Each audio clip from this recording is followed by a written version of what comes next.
An economic miracle is taking place in the United States, and the only thing that can stop it are foolish wars, politics, or ridiculous partisan investigations.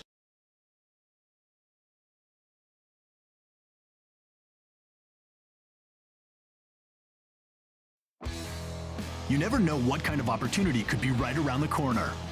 If you're interested in a job that requires you to use your head and your hands,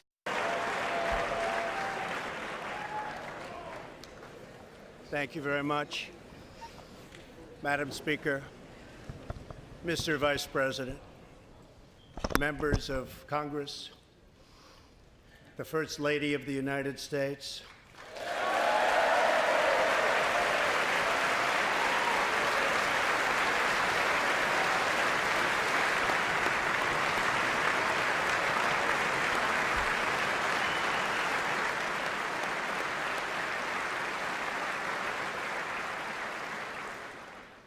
and my fellow Americans. We meet tonight at a moment of unlimited potential. As we begin a new Congress, I stand here ready to work with you to achieve historic breakthroughs for all Americans.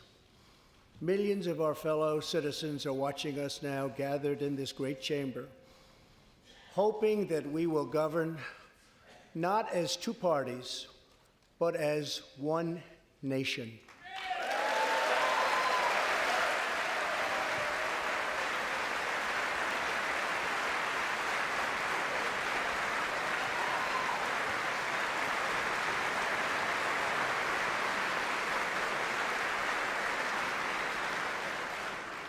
The agenda I will lay out this evening is not a Republican agenda or a Democrat agenda.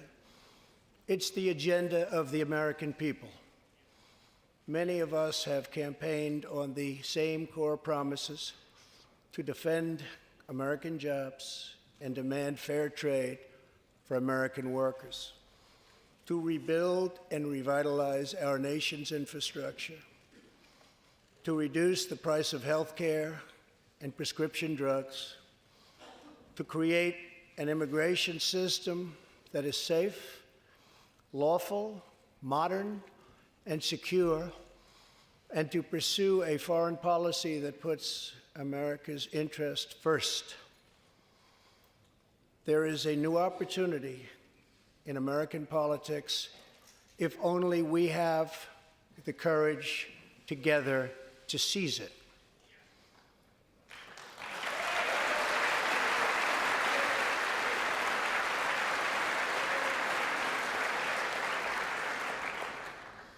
Victory is not winning for our party. Victory is winning for our country.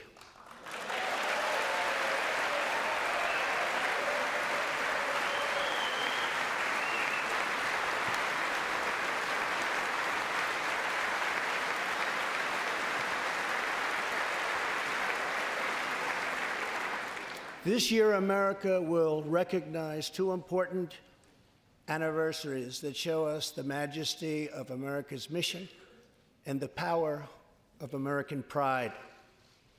In June, we mark 75 years since the start of what General Dwight D. Eisenhower called the Great Crusade, the Allied liberation of Europe in World War II.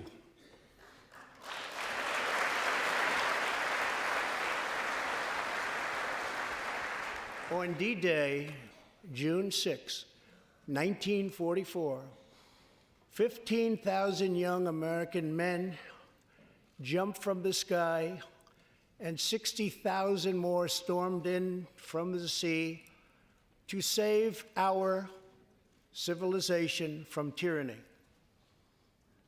Here with us tonight are three of those incredible heroes: Private First Class Joseph Riley, Staff Sergeant Irving Locker, and Sergeant Herman Zaitchik. Please.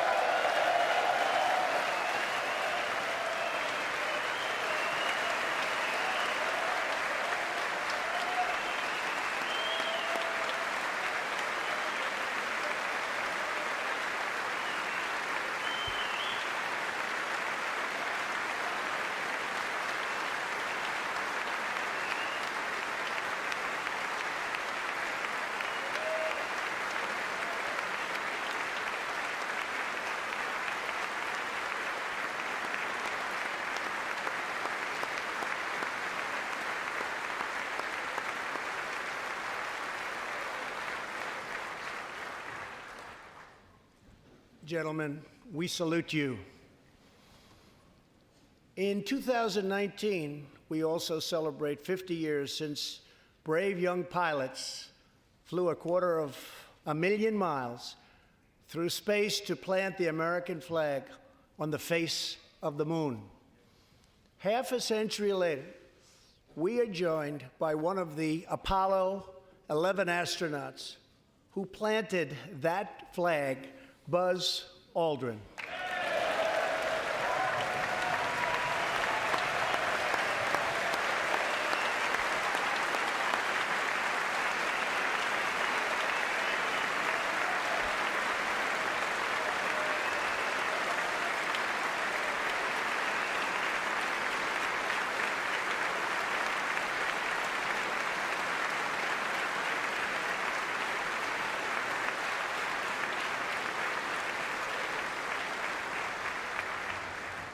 Thank you, Buzz.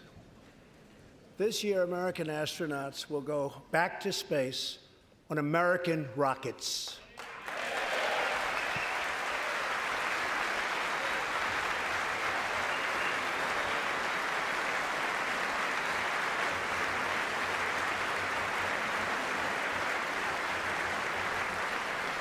In the 20th century, America saved freedom, transformed science, redefined the middle class, and when you get down to it, there's nothing anywhere in the world that can compete with America.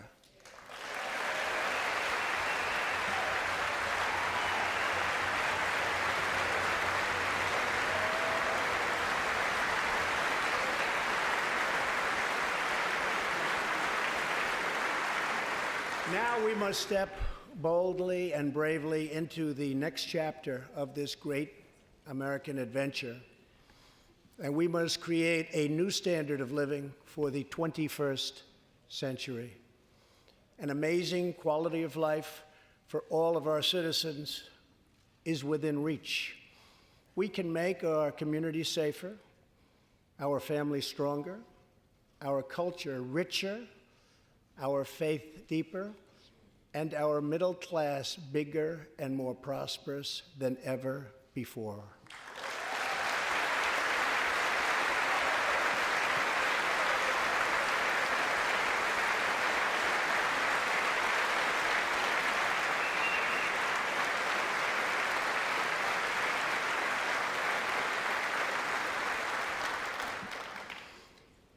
But we must reject the politics of revenge, resistance, and retribution, and embrace the boundless potential of cooperation, compromise, and the common good.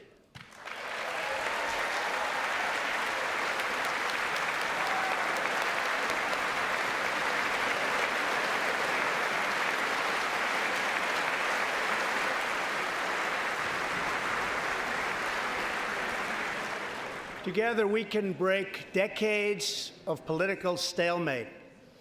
We can bridge old divisions, heal old wounds, build new coalitions, forge new solutions, and unlock the extraordinary promise of America's future. The decision is ours to make. We must choose between greatness or gridlock, results or resistance, vision or vengeance, incredible progress or pointless destruction. Tonight, I ask you to choose greatness.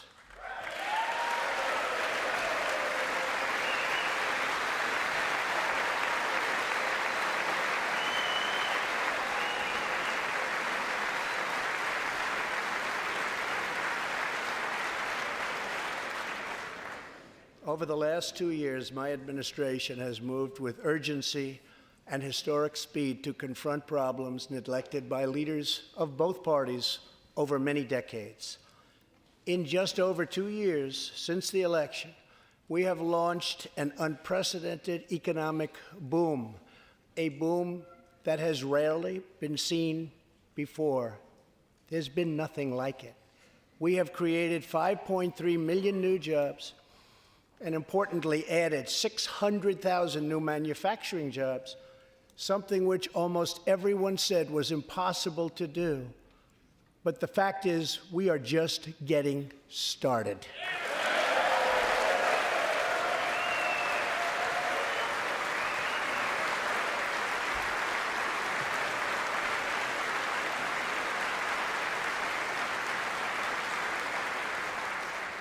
Wages are rising at the fastest pace in decades and growing for blue-collar workers who I promised to fight for. They're growing faster than anyone else thought possible. Nearly 5 million Americans have been lifted off food stamps.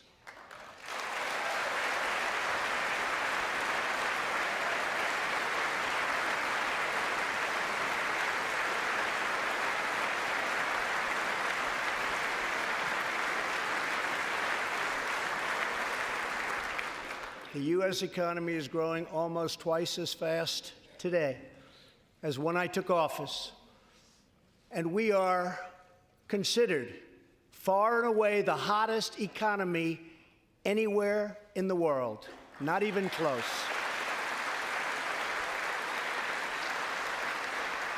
Unemployment has reached the lowest rate in over half a century.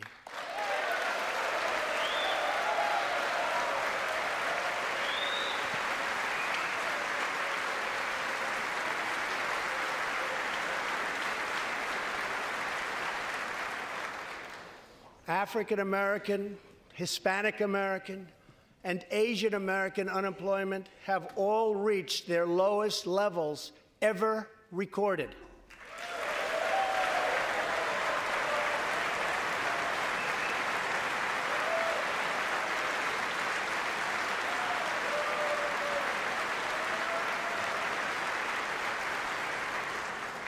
Unemployment for Americans with disabilities has also reached an all-time low.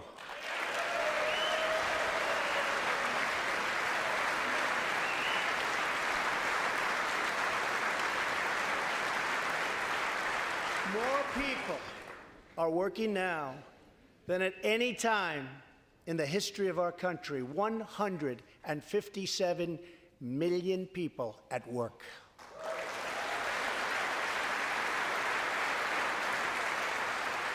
We passed a massive tax cut for working families and doubled the child tax credit.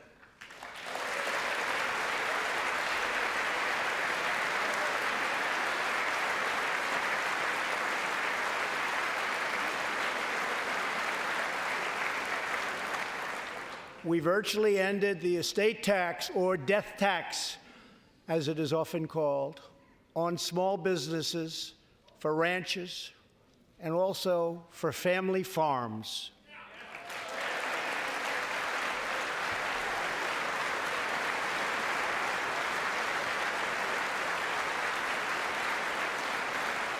We eliminated the very unpopular Obamacare individual mandate penalty.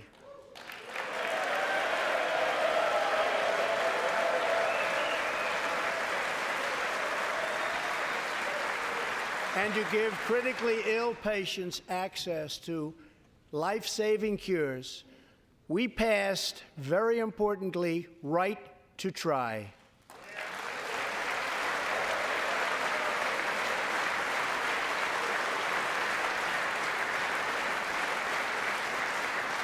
My administration has cut more regulations in a short period of time than any other administration during its entire tenure.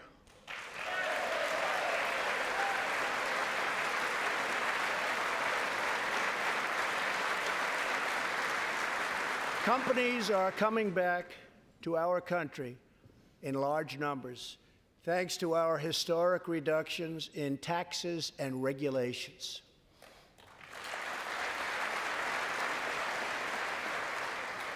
And we have unleashed a revolution in American energy. The United States is now the #1 producer of oil and natural gas anywhere in the world.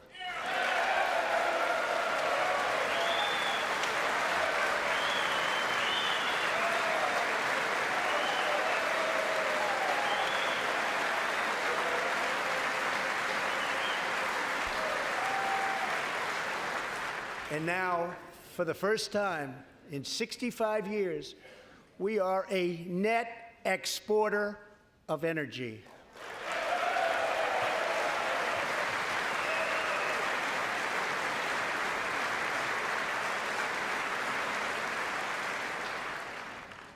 After 24 months of rapid progress, our economy is the envy of the world. Our military is the most powerful on earth by far. And America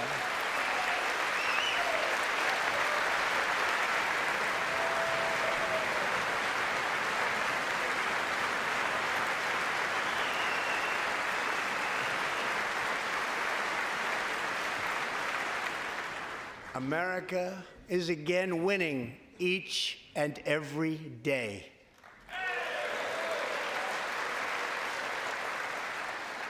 Members of Congress, the state of our union is strong.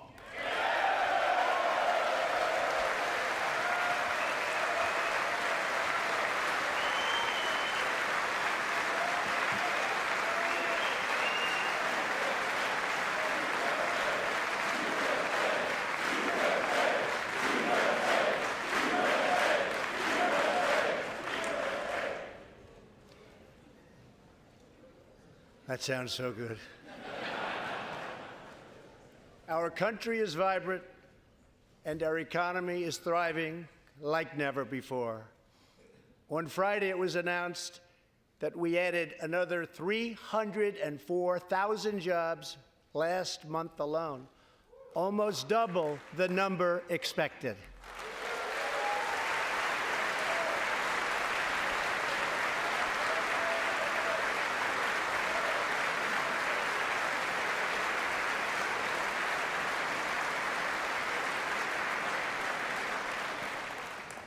An economic miracle is taking place in the United States, and the only thing that can stop it are foolish wars, politics, or ridiculous partisan investigations.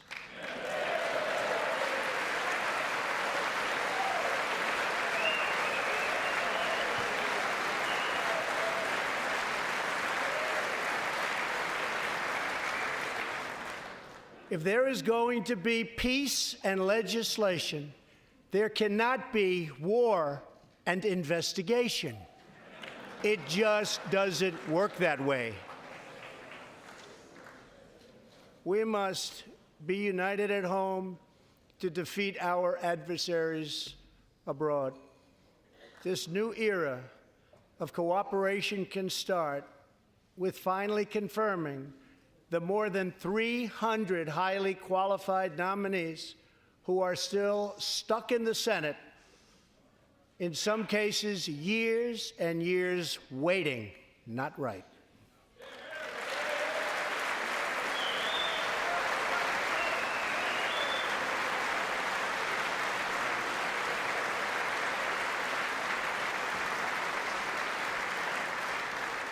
The Senate has failed to act on these nominations, which is unfair to the nominees and very unfair to our country. Now is the time for bipartisan action. Believe it or not, we have already proven that that's possible.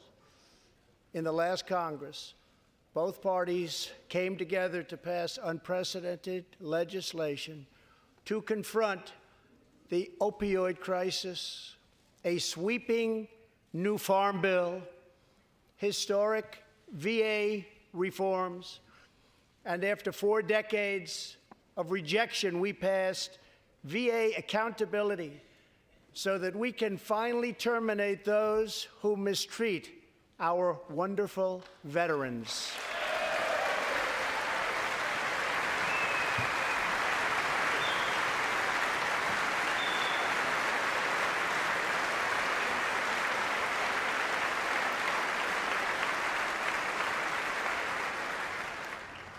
And just weeks ago, both parties united for groundbreaking criminal justice reform. They said it couldn't be done.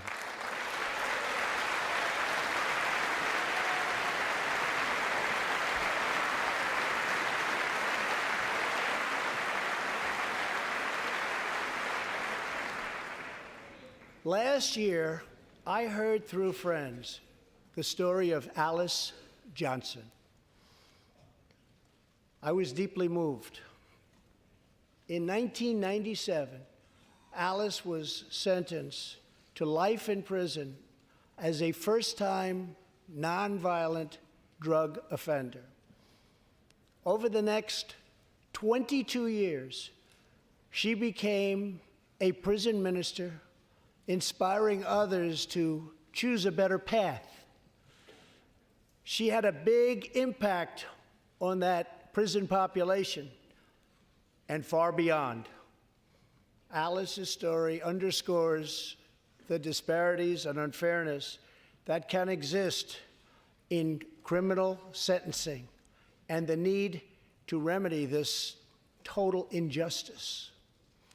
She served almost that 22 years and had expected to be in prison for the remainder of her life. In June, I commuted Alice's sentence. When I saw Alice's beautiful family greet her at the prison gates, hugging and kissing and crying and laughing, I knew I did something right. Alice is with us tonight, and she is a terrific woman. Terrific. Alice, please.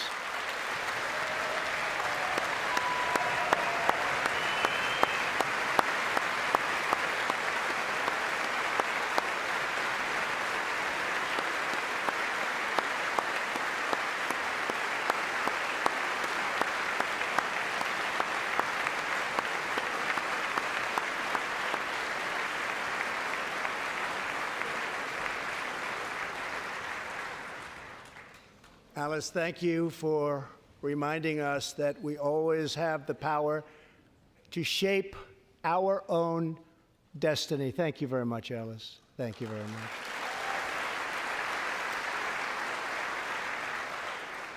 Inspired by stories like Alice's, my administration worked closely with members of both parties to sign the First Step Act into law. Big deal. It's a big deal.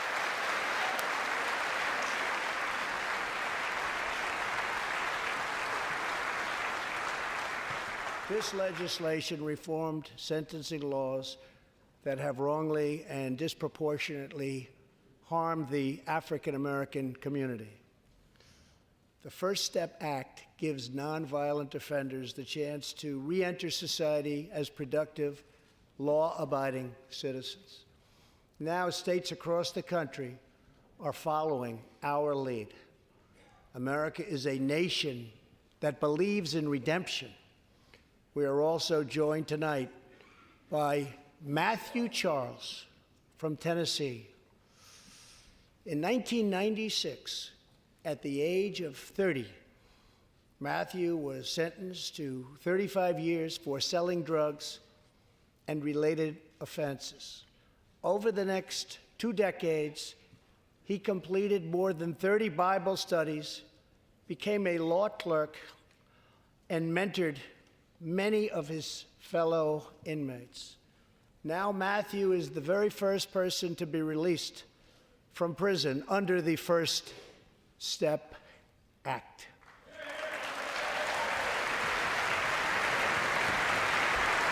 Matthew, please.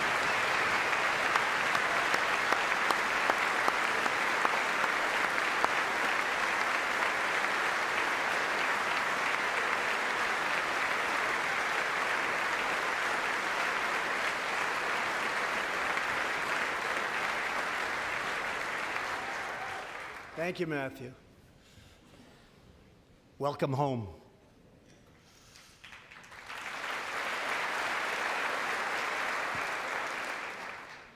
Now, Republicans and Democrats must join forces again to confront an urgent national crisis. Congress has 10 days left to pass a bill that will fund our government, protect our homeland, and secure our very dangerous southern border.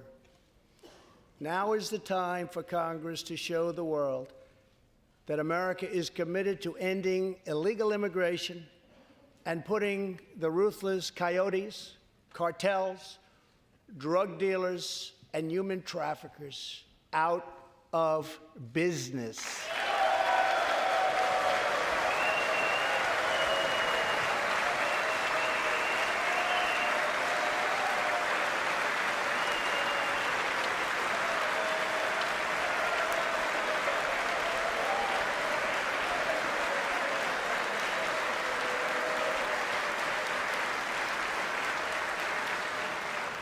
As we speak, large, organized caravans are on the march to the United States. We have just heard that Mexican cities, in order to remove the illegal immigrants from their communities, are getting trucks and buses to bring them up to our country in areas where there is little border protection. I have ordered another 3,750 troops to our southern border to prepare for this tremendous onslaught. This is a moral issue. The lawless state of our southern border is a threat to the safety, security, and financial well-being of all America. We have a moral duty to create an immigration system that protects the lives and jobs of our citizens.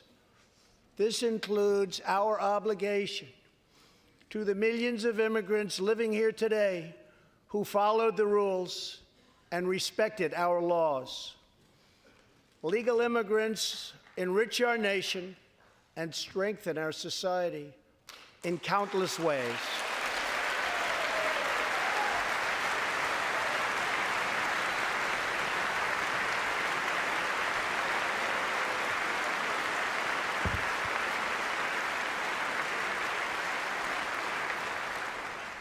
I want people to come into our country in the largest numbers ever, but they have to come in legally.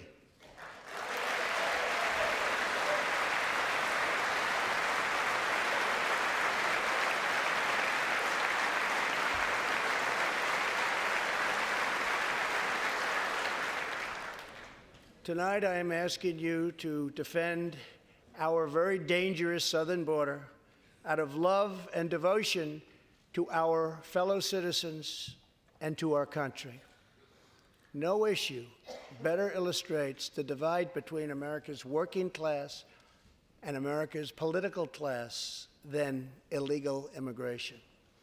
Wealthy politicians and donors push for open borders while living their lives behind walls and gates and guards.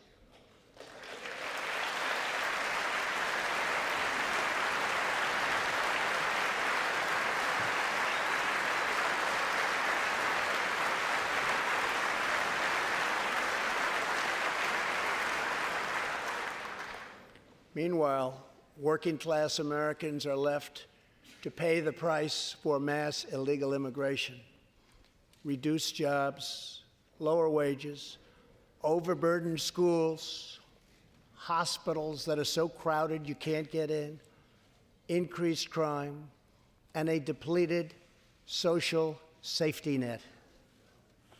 Tolerance for illegal immigration is not compassionate. It is actually very cruel.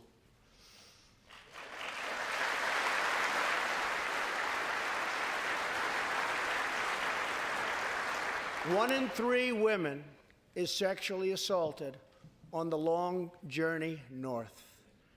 Smugglers use migrant children as human pawns to exploit our laws and gain access to our country. Human traffickers and sex traffickers take advantage of the wide open areas between our ports of entry to smuggle thousands of young girls and women into the United States and to sell them into prostitution and modern-day slavery. Tens of thousands of innocent Americans are killed by lethal drugs that cross our border and flood into our cities, including meth, heroin, cocaine, and fentanyl.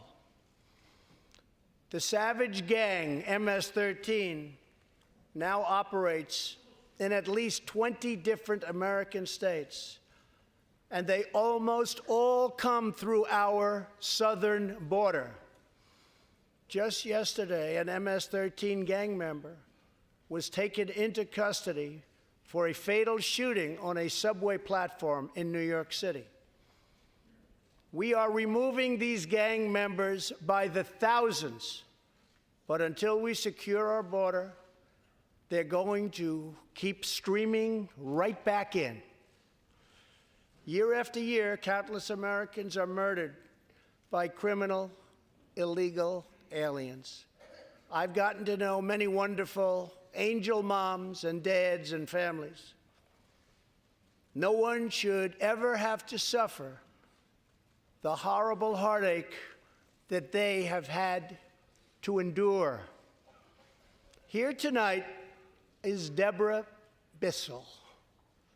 Just 3 weeks ago, Deborah's parents, Gerald and Sharon, were burglarized and shot to death in their Reno, Nevada home by an illegal alien. They were in their 80s and are survived by 4 children, 11 grandchildren, and 20 great-grandchildren. Also here tonight are Gerald and Sharon's granddaughter, Heather, and great-granddaughter, Madison. To Deborah, Heather, Madison, please stand. Few can understand your pain. Thank you, and thank you for being here. Thank you very much.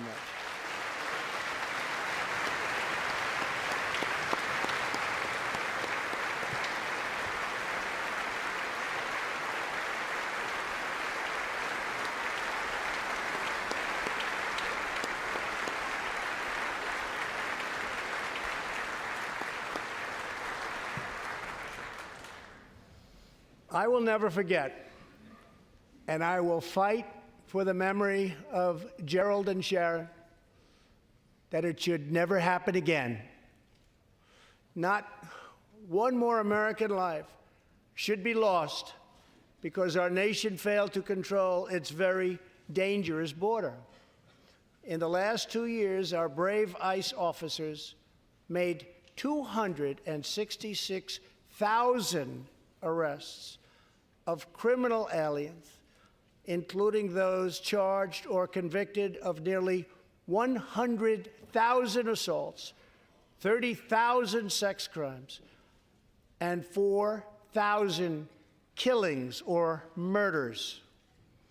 We are joined tonight by one of those law enforcement heroes, ICE Special Agent Elvin Hernandez.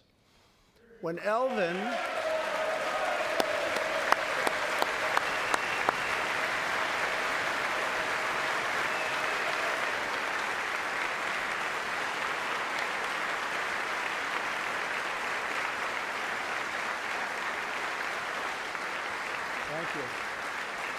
When Elvin was a boy, he and his family legally immigrated to the United States from the Dominican Republic.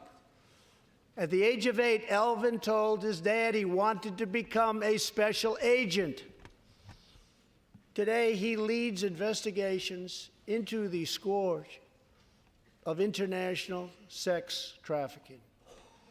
Elvin says that if I can make sure these young girls get their justice, I've really done my job.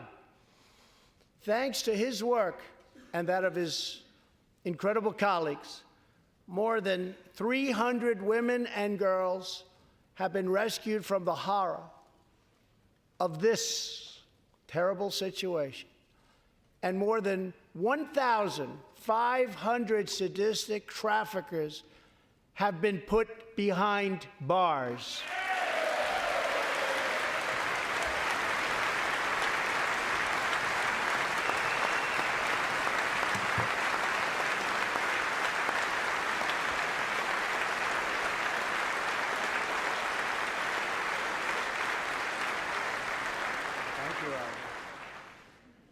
will always support the brave men and women of law enforcement.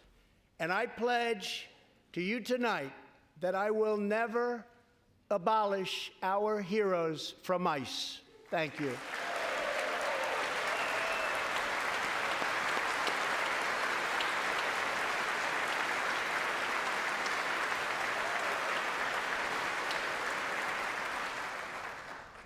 My administration has sent to Congress a common sense proposal to end the crisis on the southern border.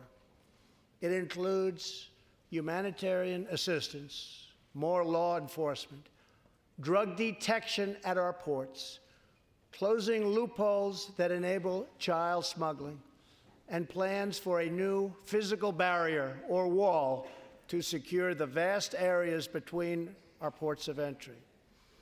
In the past, most of the people in this room voted for a wall, but the proper wall never got built.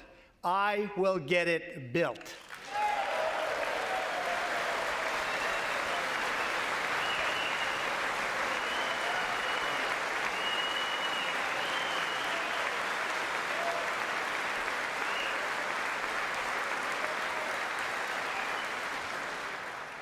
This is a smart, strategic, see-through steel barrier, not just a simple concrete wall. It will be deployed in the areas identified by the border agents as having the greatest need, and these agents will tell you where walls go up, illegal crossings go way, way down.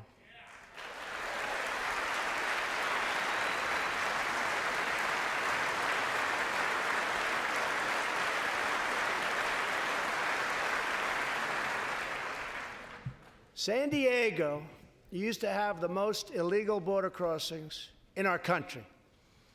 In response, a strong security wall was put in place. This powerful barrier almost completely ended illegal crossings. The border city of El Paso, Texas, used to have extremely high rates of violent crime, one of the highest in the entire country, and considered one of our nation's most dangerous cities.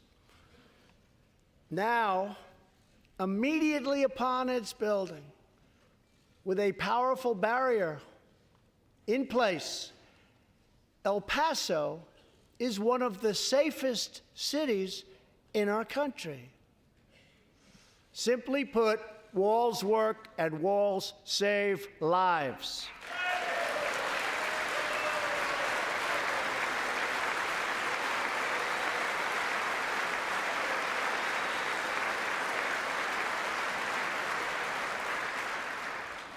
So let's work together, compromise, and reach a deal that will truly make America safe. As we work to defend our people's safety, we must also ensure our economic resurgence continues at a rapid pace. No one has benefited more from our thriving economy than women, who have filled 58% of the newly created jobs last year.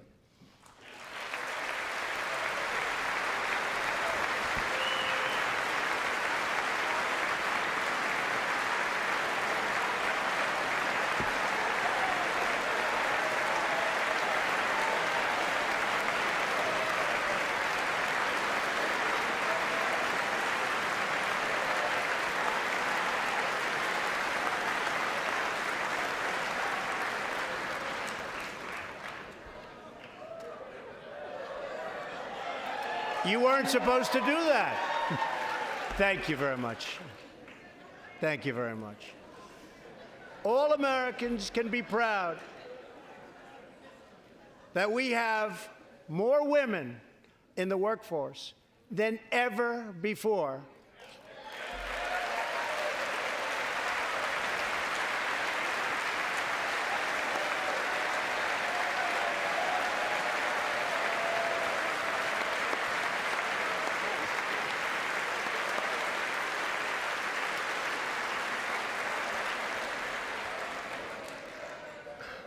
Don't sit yet. You're going to like this.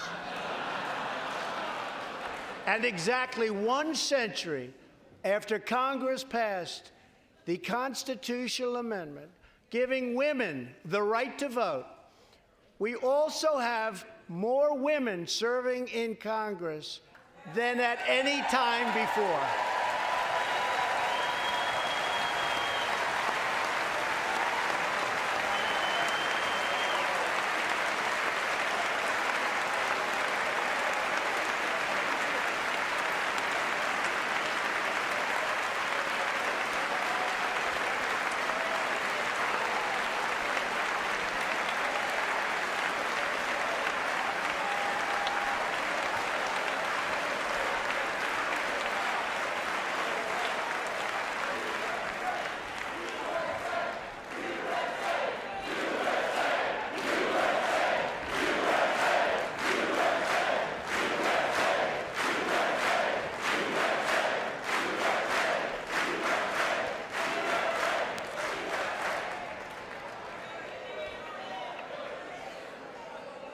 That's great.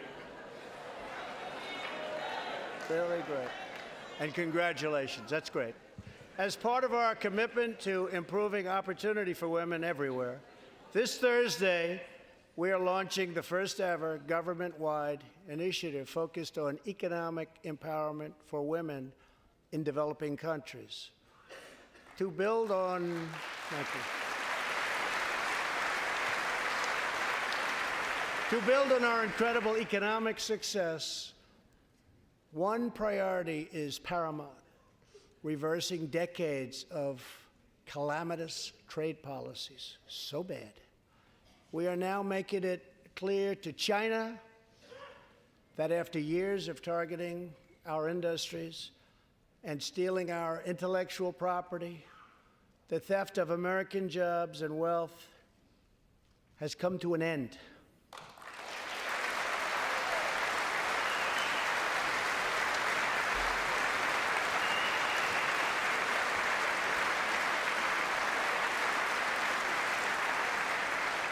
Therefore, we recently imposed tariffs on $250 billion of Chinese goods, and now our Treasury is receiving billions and billions of dollars.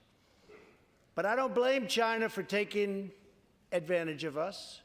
I blame our leaders and representatives for allowing this travesty to happen. I have great respect for President Xi, and we are now working on a new trade deal with China. But it must include real structural change to end unfair trade practices, reduce our chronic trade deficit, and protect American jobs.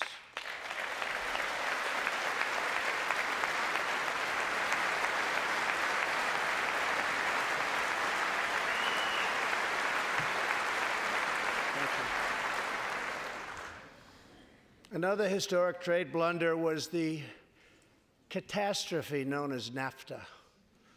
I have met the men and women of Michigan, Ohio, Pennsylvania, Indiana, New Hampshire, and many other states whose dreams were shattered by the signing of NAFTA. For years, politicians promised them they would renegotiate for a better deal, but no one ever tried until now. Our new U.S.-Mexico-Canada agreement, the USMCA, will replace NAFTA and deliver for American workers like they haven't had delivered to for a long time. I hope you can pass the USMCA into law so that we can bring back our manufacturing jobs in even greater numbers, expand American agriculture, protect intellectual property, and ensure that more cars are proudly stamped with our 4 beautiful words: Made in the USA.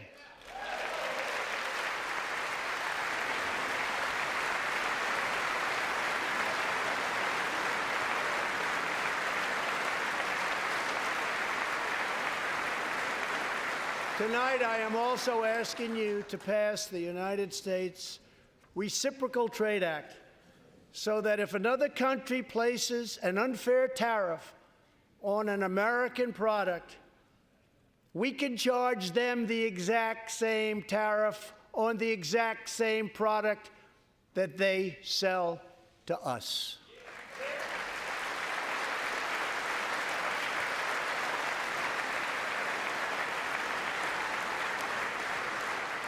Both parties should be able to unite for a great rebuilding of America's crumbling infrastructure.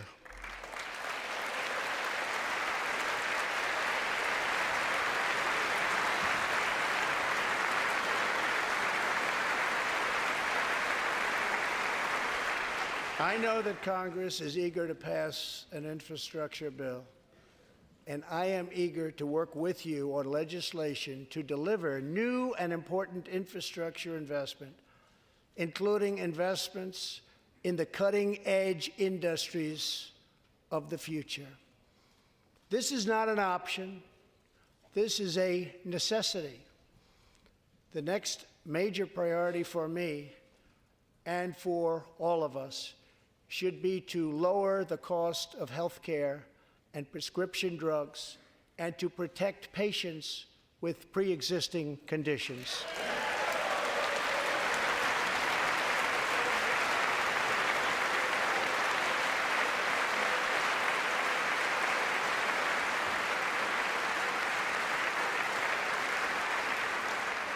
Already as a result of my administration's efforts in 2018, drug prices experienced their single largest decline in 46 years.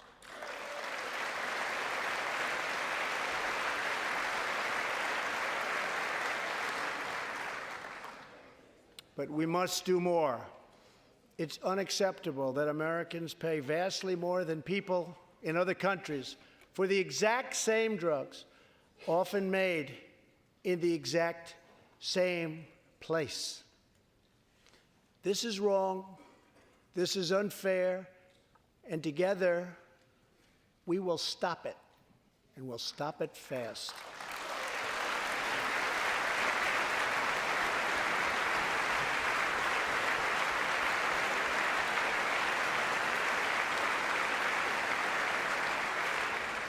I am asking Congress to pass legislation that finally takes on the problem of global freeloading and delivers fairness and price transparency for American patients, finally.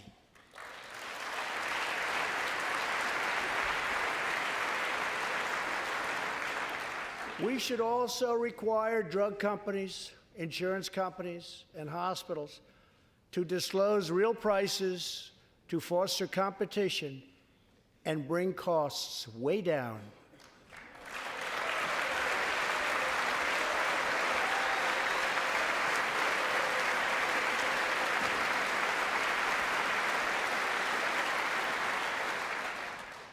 No force in history has done more to advance the human condition than American freedom.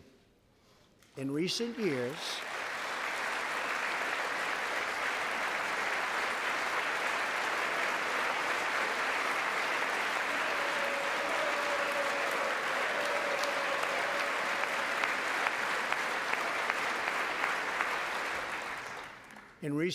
we have made remarkable progress in the fight against HIV and AIDS.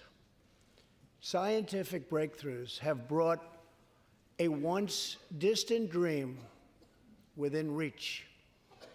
My budget will ask Democrats and Republicans to make the needed commitment to eliminate the HIV epidemic in the United States within 10 years. We have made incredible strides, incredible.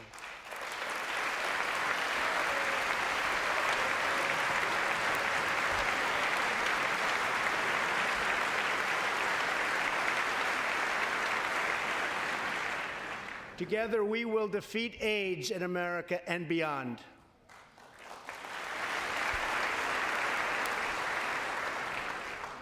Tonight, I am also asking you to join me in another fight that all Americans can get behind, the fight against childhood cancer.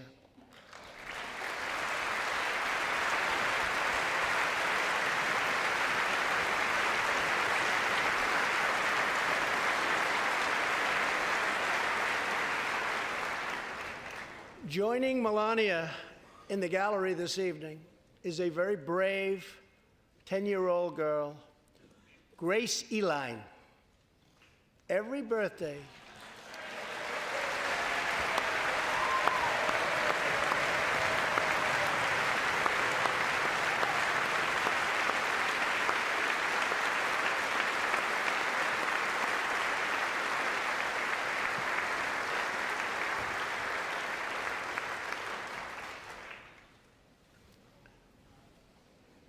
hi, Grace.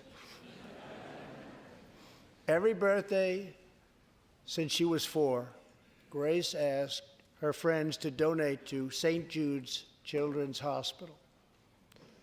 She did not know that one day she might be a patient herself. That's what happened. Last year, Grace was diagnosed with brain cancer. Immediately, she began radiation treatment. At the same time, she rallied her community and raised more than $40,000 for the fight against cancer.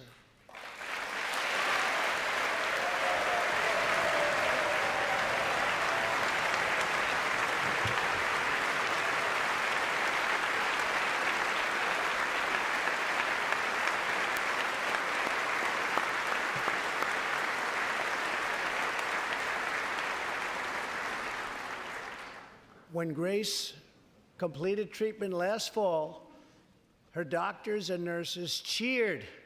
They loved her. They still love her. With tears in their eyes as she hung up a poster that read, "Last day of chemo."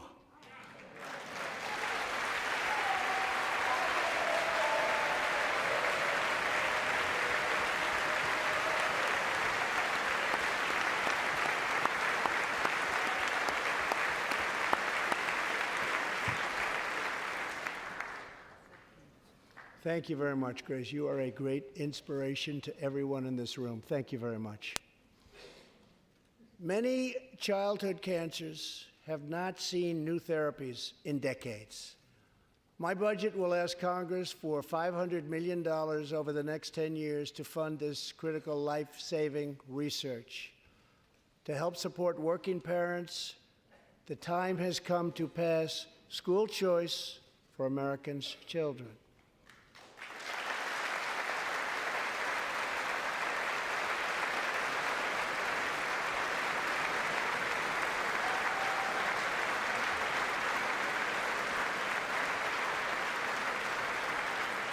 I am also proud to be the first president to include in my budget a plan for nationwide paid family leave so that every new parent has the chance to bond with their newborn child.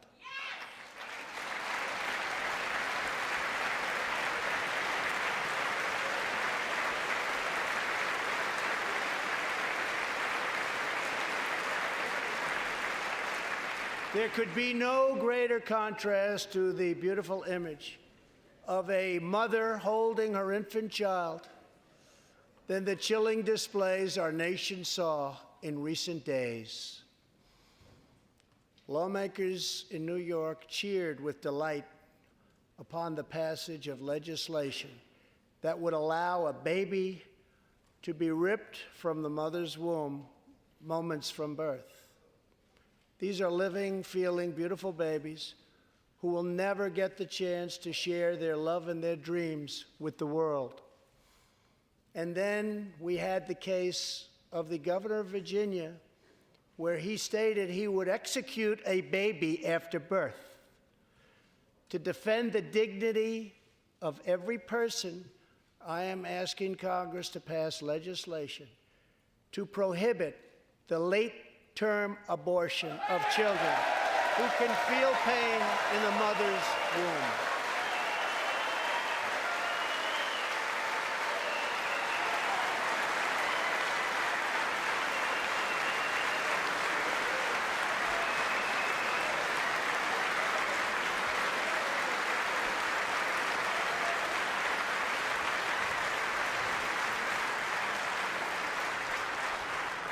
Let us work together to build a culture that cherishes innocent life.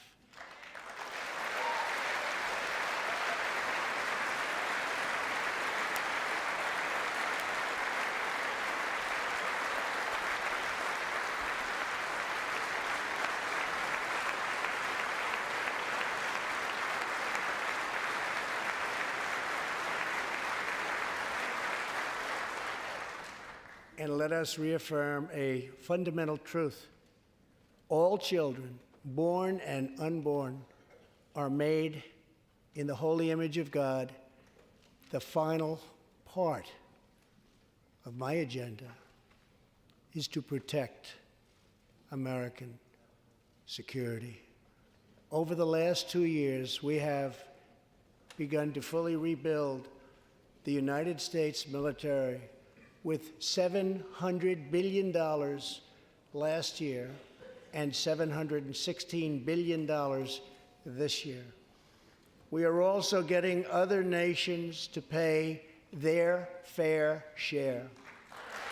Finally.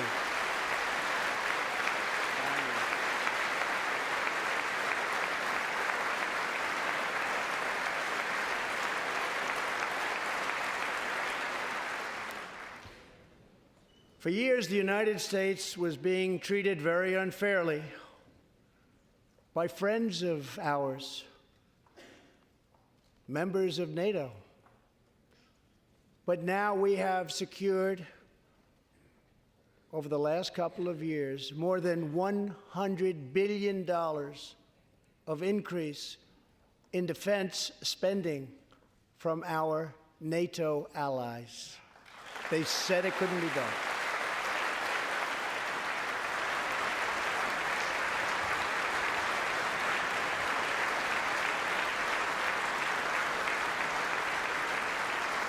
As part of our military buildup, the United States is developing a state-of-the-art missile defense system. Under my administration, we will never apologize for advancing America's interests. For example, decades ago, the United States entered into a treaty with Russia in which we agreed to limit and reduce our missile capability. While we followed the agreement and the rules to the letter, Russia repeatedly violated its terms.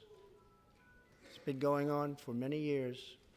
That is why I announced that the United States is officially withdrawing from the Intermediate Range Nuclear Forces Treaty, or INF Treaty. Perhaps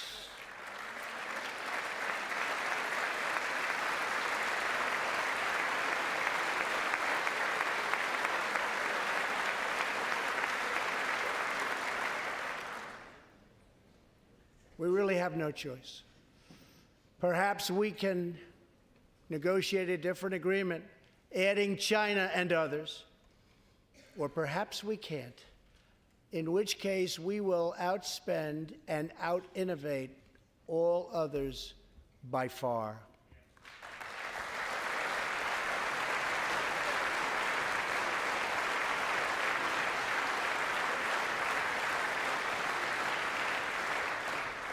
As part of a bold new diplomacy, we continue our historic push for peace on the Korean Peninsula.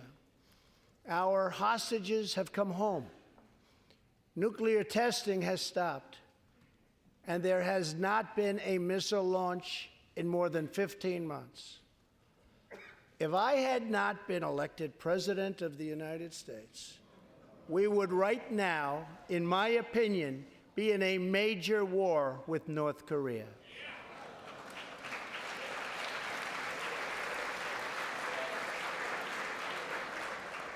Much work remains to be done, but my relationship with Kim Jong-un is a good one. Chairman Kim and I will meet again on February 27th and 28th in Vietnam.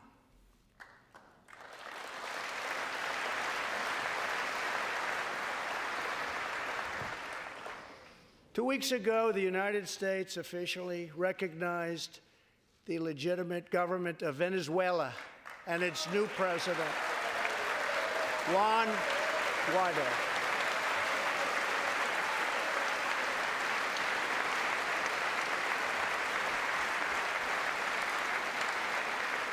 We stand with the Venezuelan people in their noble quest for freedom, and we condemn the brutality of the Maduro regime, whose socialist policies have turned that nation from being the wealthiest in South America into a state of abject poverty and despair.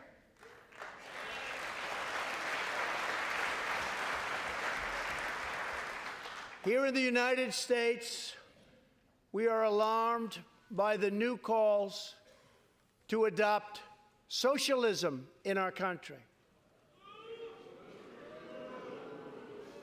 America was founded on liberty and independence, and not government coercion, domination, and control. We are born free, and we will stay free.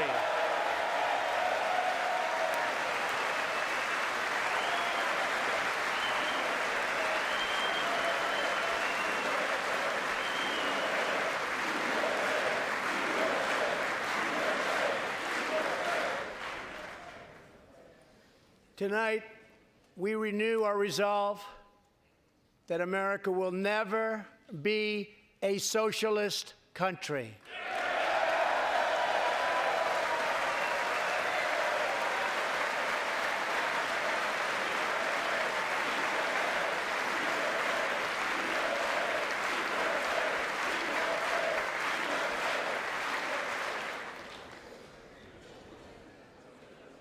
One of the most complex set of challenges we face, and have for many years, is in the Middle East.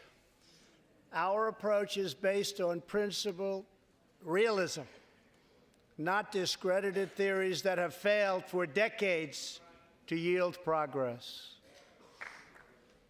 For this reason, my administration recognized the true capital of Israel and proudly opened the American Embassy in Jerusalem.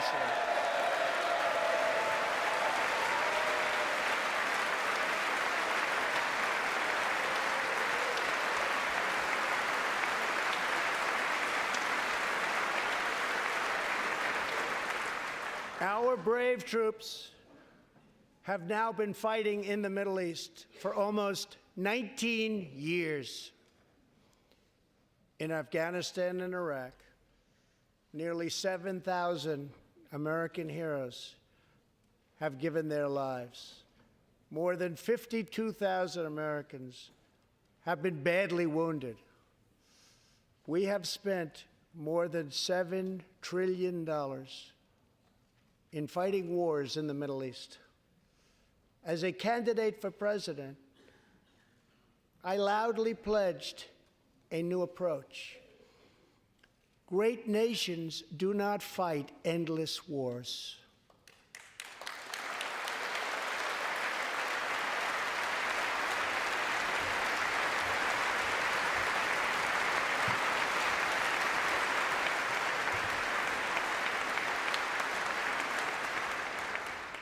When I took office, ISIS controlled more than 20,000 square miles in Iraq and Syria just 2 years ago.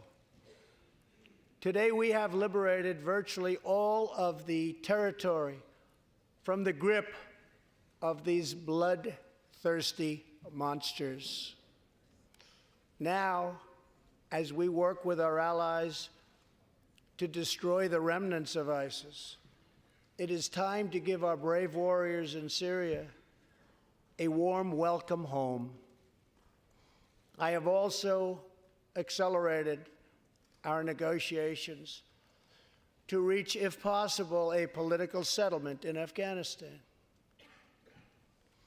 The opposing side is also very happy to be negotiating. Our troops have fought with unmatched valor, and thanks to their bravery, we are now able to pursue a possible political solution to this long and bloody conflict.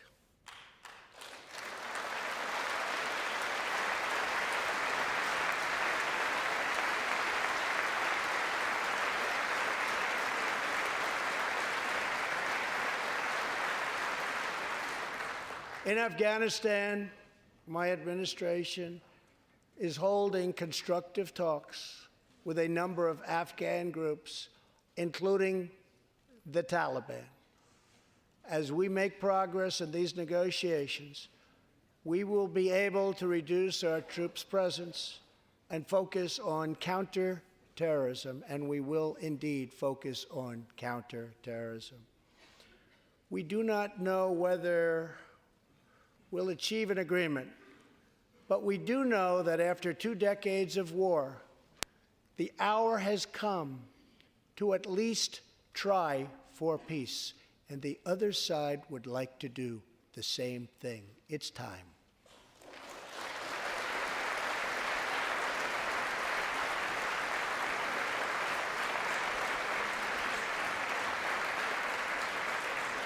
Above all, friend and foe alike must never doubt this nation's power and will to defend our people. 18 years ago, violent terrorists attacked the USS Cole, and last month, American forces killed one of the leaders of that attack.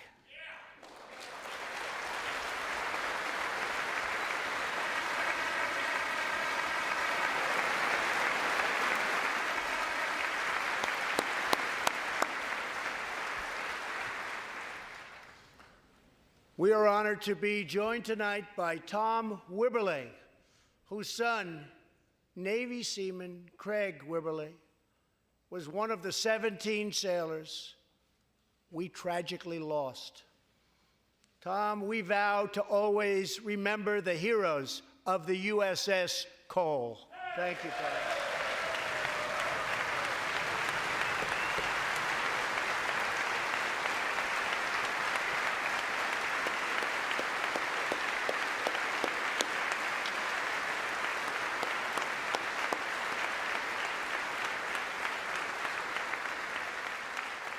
My administration has acted decisively to confront the world's leading state sponsor of terror, the radical regime in Iran. It is a radical regime. They do bad, bad things. To ensure this corrupt dictatorship never acquires nuclear weapons, I withdrew the United States from the disastrous Iran nuclear deal.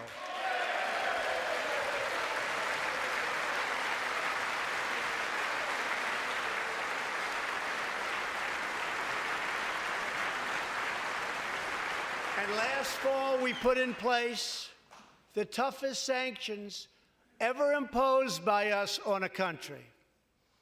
We will not avert our eyes from a regime that chants death to America and threatens genocide against the Jewish people.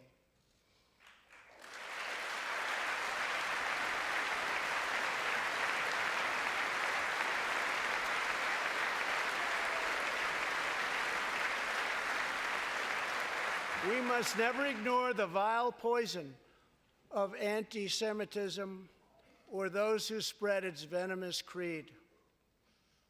With one voice, we must confront this hatred anywhere and everywhere it occurs.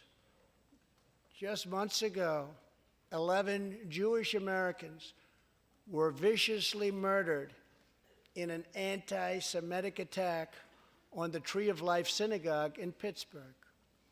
SWAT officer Timothy Matson raced into the gunfire and was shot 7 times chasing down the killer, and he was very successful. Timothy has just had his 12th surgery, and he's going in for many more. but he made the trip to be here with us tonight. Officer Mattson, please.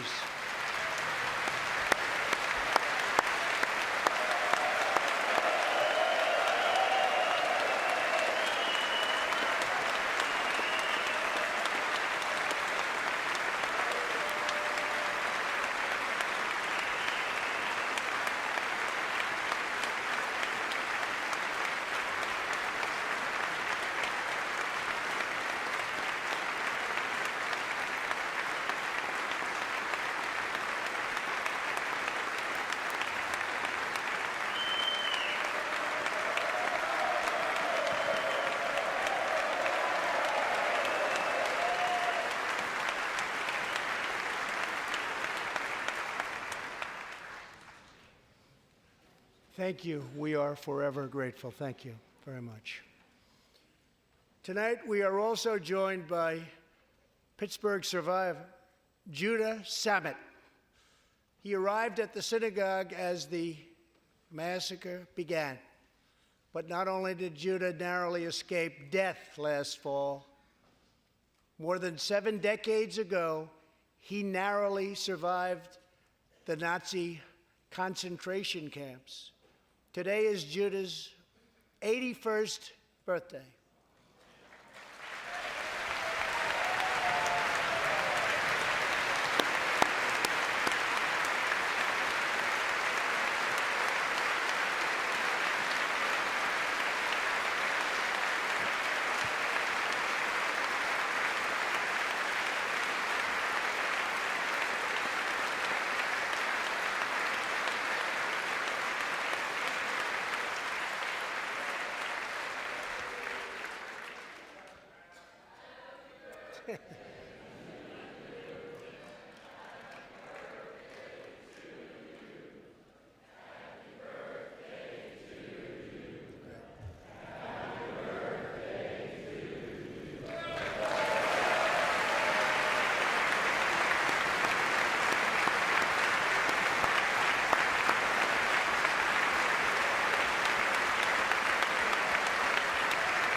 They wouldn't do that for me, Judah.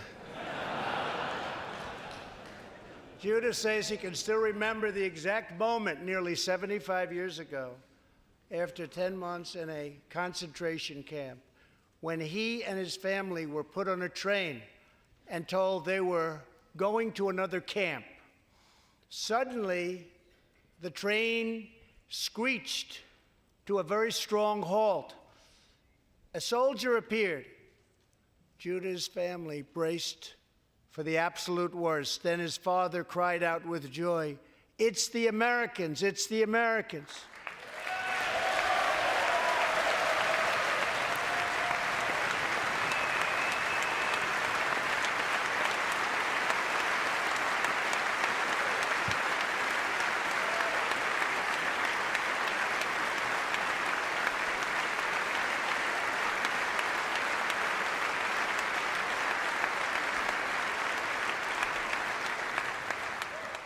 Thank you. A second Holocaust survivor who is here tonight, Joshua Kaufman, was a prisoner at Dachau.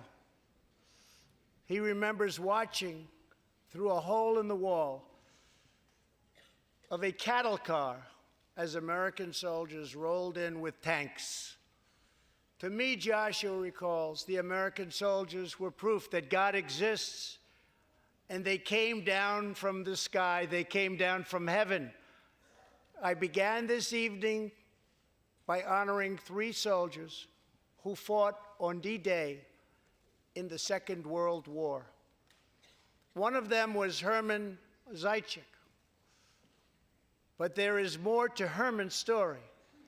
A year after he stormed the beaches of Normandy, Herman was one of the American soldiers who helped liberate Dachau.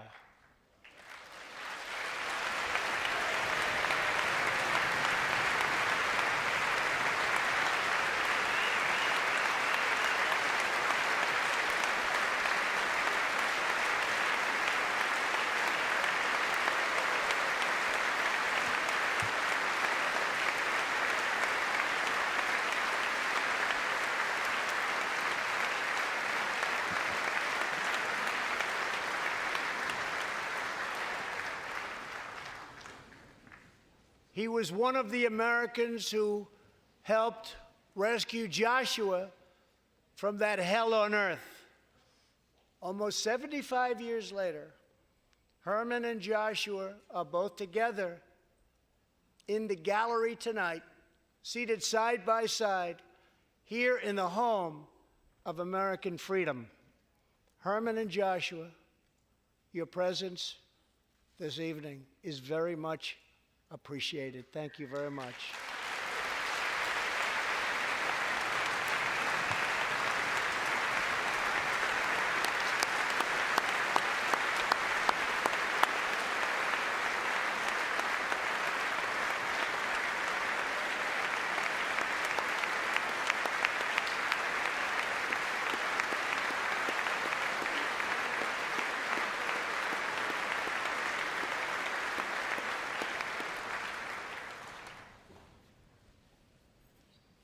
Thank you.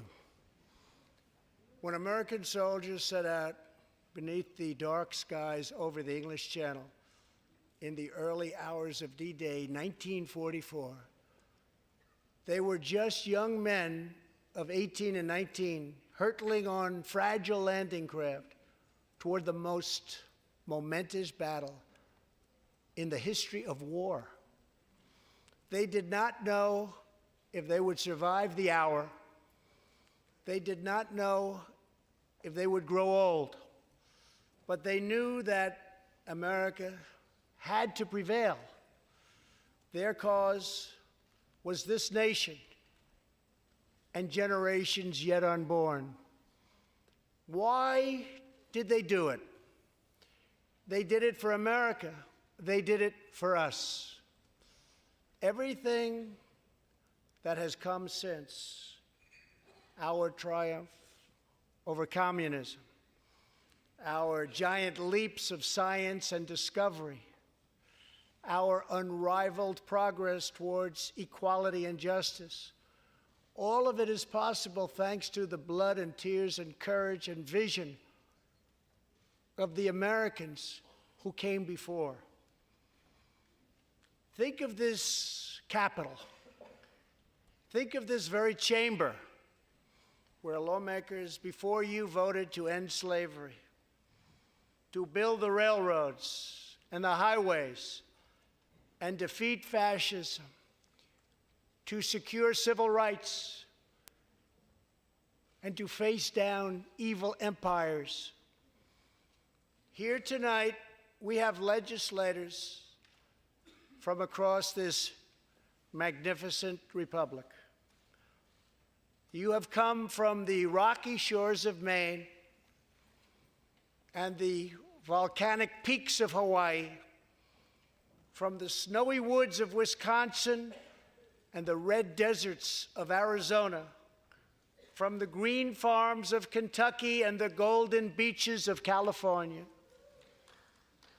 Together, we represent the most extraordinary nation in all of history. What will we do with this moment? How will we be remembered?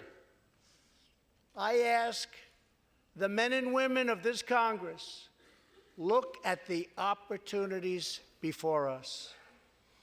Our most thrilling achievements are still ahead. Our most exciting journeys still await. Our biggest victories are still to come. We have not yet begun to dream. We must choose whether we are defined by our differences or whether we dare to transcend them. We must choose whether we squander our great inheritance or whether we proudly declare that we are Americans. We do the incredible. We defy the impossible. We conquer the unknown. This is the time to reignite the American imagination. This is the time to search for the tallest summit and set our sights on the brightest star. This is the time to rekindle the bonds of love and loyalty and memory that link us together as citizens, as neighbors, as patriots.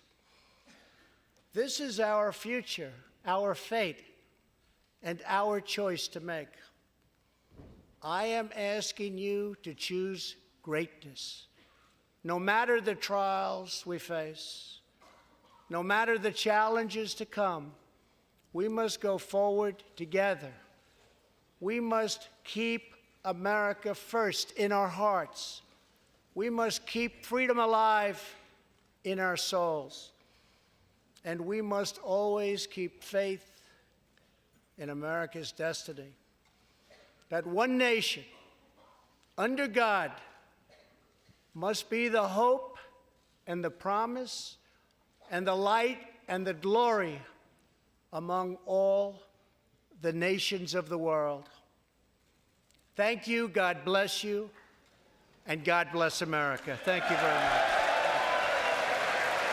Thank you.